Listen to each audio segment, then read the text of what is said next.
You follow me? Yes. The traditional justice system is also being pushed for by the local political leaders in the region.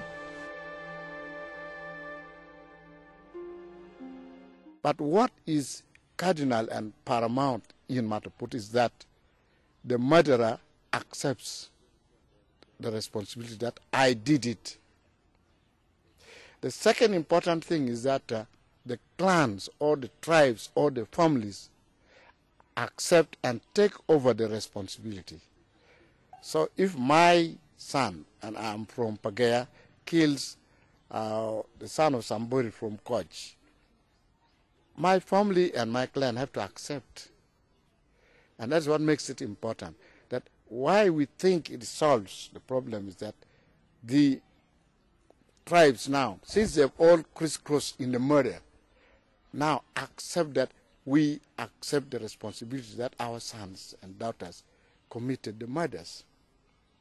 According to available figures, about 17,000 LRA returnees have already gone through ritual cleansing and have been reintegrated in their communities. Now, people in northern Uganda want government and international community to allow them to take a prominent role in ending the conflict. The traditional system is beneficial to them as victims by ensuring permanent peace, and to the rebels because it does not insist on punitive justice. Actually, their belief is not that when somebody has killed, then you should compensate with the killing. When somebody has killed, you should find the solution. And that the best solution, which we are doing now, is not something we have created. This thing we have adapted from our grandfather in the past. And that is the way they actually used to solve their problem when it comes to killing like this. And in this case, for we women, when we are sitting together with the chiefs and elders to discuss on the Mato Oput, we always disclosed what men cannot disclose. Because with the Mato Oput, they need truth telling. So for men, always they don't like this truth telling. But for women, we don't hide, because it is we women who are suffering most. If your husband is killed, it is your house, your children, and your husband is the one who is suffering. So for that one, we are after truth telling. This is a point of departure. One, in the court system, we see that it is retributive or punitive. In other words, it leads to polarization between the two, leads to hatred, bitterness, disunity, alienation, or death.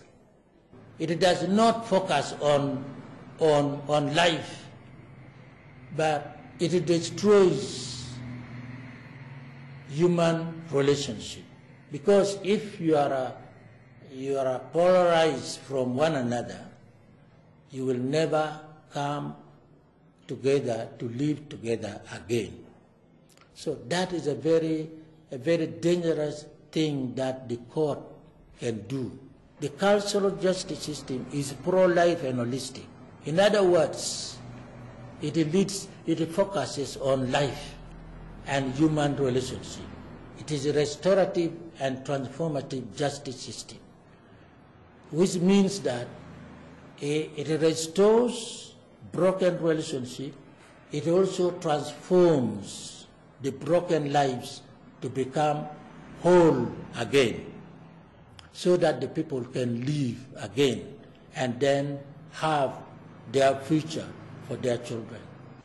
The breadth of support for restorative justice in Acholi indicates a popular recognition of the complexities of the current conflict.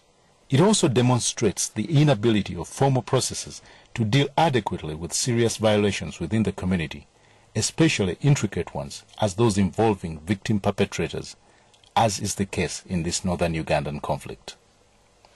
There is a renewed emphasis on the role of a traditionally accepted justice system which promotes healing, reconciliation, unity and compensation. The people in northern Uganda are convinced that Mato Oput's focus on community participation and acknowledgement of wrongdoing deals with individual guilt in a social context, thus creating reform instead of belligerence. Now, the moral question is, if all other attempts have failed, the ICC depends on the governments in place to arrest the rebels or the, people who committed crimes against humanity. But these governments have failed for 22 years to end the conflict, to get hold of the rebels. The moral question is, why don't the world listen to the pride of the people saying, we are ready to forgive. We are ready to forgive. We do not need cosmetic justice. We need real peace that is long-lasting, peace that is real, not graveyard peace, where everybody is dead and the silence of the grave will mean peace. For us, we want real peace. That's why we are advocating for our traditional, long-tested, over millenniums system of justice. That is Mato Oput. Article 126 of the Constitution says courts shall promote reconciliation in most cases, right? So then two also have what they call the Judicature Act, which also allows courts to apply customary law. So to me, customary law entails Mato Oput. So I think some kind of basis, but another question will come whether or not that Mato Oput is in itself enough.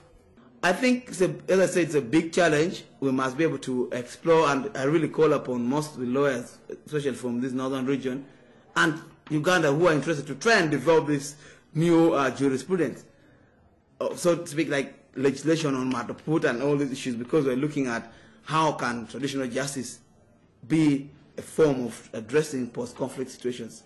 It might have some shortcomings, the same as ICC might also have the shortcomings, so we must be able to debate and see what is our viewpoint on this and how can we help the communities recover from the conflict. Because all of us are looking at how best can we help the community. So that's my view. We should really be able to come in and contribute generously. And scholars could write. We have so many university lecturers who can write about this concept, explore it further. Different institutions like the Rhodes Institution can do what?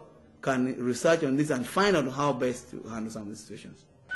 As efforts to end the conflict in northern Uganda through peaceful means go on, the crux of the peace settlement continues to be only ways of ensuring justice for the victims and accountability by the perpetrators.